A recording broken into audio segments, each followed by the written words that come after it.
श्रीमान् वेङ्कटनाथार्य कवितार्किककेसरी वेदान्ताचार्यवर्यो मे सन्निधत्तां सदा हृदि. श्री गोदास्तुति रण्डावद् श्लोकम्.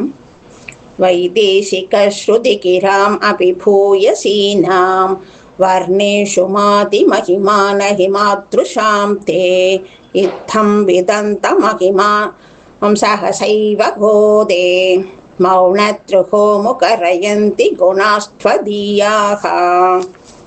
இந்த சோஸ்திரத்துல ஸ்ருதி பத்தி சொல்றார்.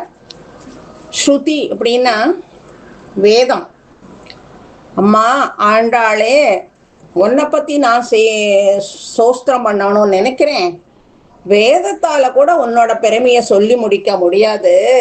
அப்படி இருக்கிற பொழுது வேதமே முன்னை பத்தி முன் பெருமையை சொல்லணும் அப்படின்னுட்டு வந்துட்டோ, அதுவே பின்வாங்கிடுத்தோ. அப்படி இருக்கிற பொழுது உன் பெருமையை சொல்லணும்னு இந்த மந்த புத்தி உடைய நான் வந்துட்டேன். அப்போ என் மனசு சொல்றது, உன்கிட்ட வந்து உனக்கு கருணை பண்ணணும்னு நீ இருக்கிற இடம் தேடி ஆண்டாள் வந்திருக்கா.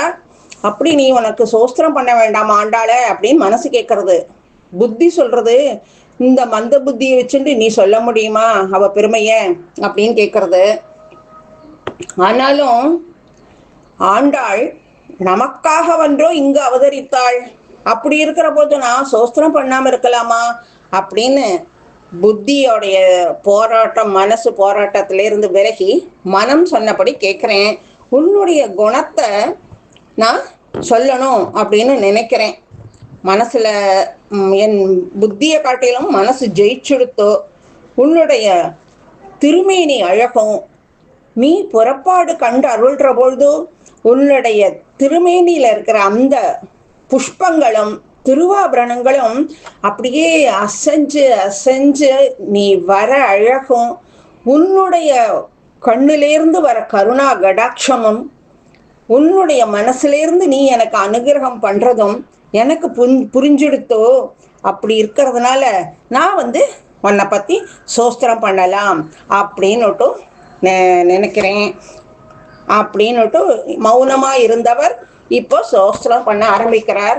அப்படி அவர் ஆரம்பிக்கிற பொழுதும், கடல் போல இருக்கிற உன்னுடைய குணத்துல நான் ஒரு சின்ன கட்டை மாதிரி இருக்கேன். என்னால எப்படி பண்ண முடியும்னு தெரியல, இருந்தாலும் பண்றேன் அப்படின்னு ஆரம்பிக்கிறார். அது ஸ்ரீ தேசியன் பாதுகா சகஸ்ரத்துல 18வது ஸ்லோகத்துல சேவிக்கிறார். இதே தாயார் பாதுகா தேவியோட பெருமையை சொல்றார். அபார கருணாம் புதே தவ கலு பிரசாதாதகம் விதாதும் அபிஷக்னியாம் சதசஹஸ்ரிகாம் சம்ஹிதாம் ததாபி ஹரிபாதுகே தவ குணௌகலேசஸ்திதேஹ உதாஹ்ருதிர்யம் பவேத் இதி மிதாபி உக்தாஸ்துதிஹி அப்படின்னு ஆரம்பிக்கிறார். பாதுகா தேவியே, உன்னை பத்தி சோஸ்திரம் பண்ண ஆரம்பிக்கிறேன் அப்படிங்கிறார். எத்தனை சுலகம் பண்றதா இருக்கே தாயார் ஸ்ரீ பாதுகா தேவி கேட்கிறார். அப்ப சுவாமி சொல்றார் 1000 ஸ்லோகம் அப்படிங்கிறார். உடனே பாதுகாதேவி பரிகாசமா கேட்கிறாளாம், உன்னால அவ்வளவுதான் பண்ண முடியுமா அப்படின்னு.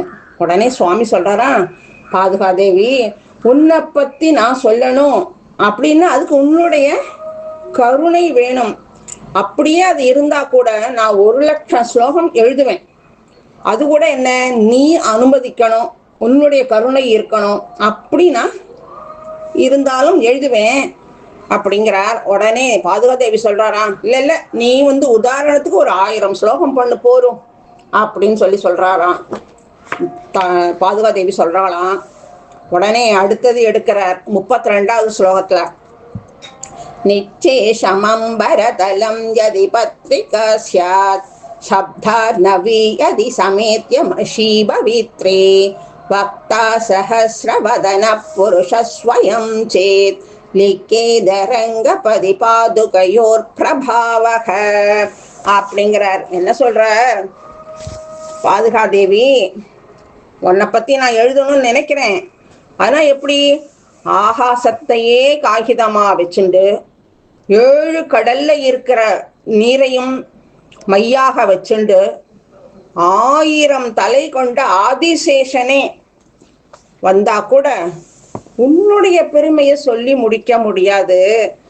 நான் என்னமோ சொல்லணும்னு நினைச்சுட்டேன் அப்படிங்கிறார்.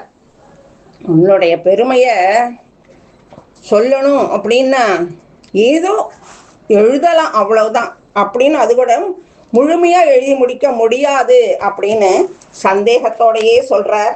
அடுத்தது 450வது ஸ்லோகத்துல சொல்றார்,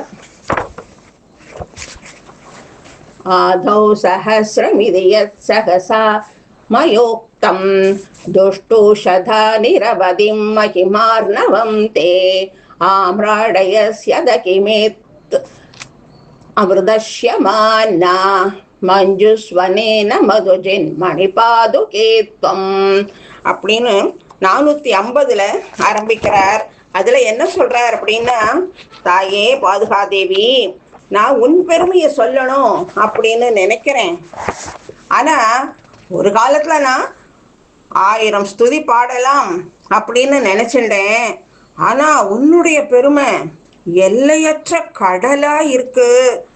நான் என்ன பண்ணுவேன், சட்டுன்னு 1000 ஸ்லோகம் சேவிக்கிறேன்னு சொல்லிட்டேன். உடனே அதை கேட்ட நீ என்ன பண்ணிட்ட, என்னோட பெருமை 1000 தானா, என்னுடைய பெருமை 1000 தானா அப்படின்னு நீ திருப்பி திருப்பி கேட்கிற மாதிரி இருக்கு எனக்கு அப்படிங்கிறார்.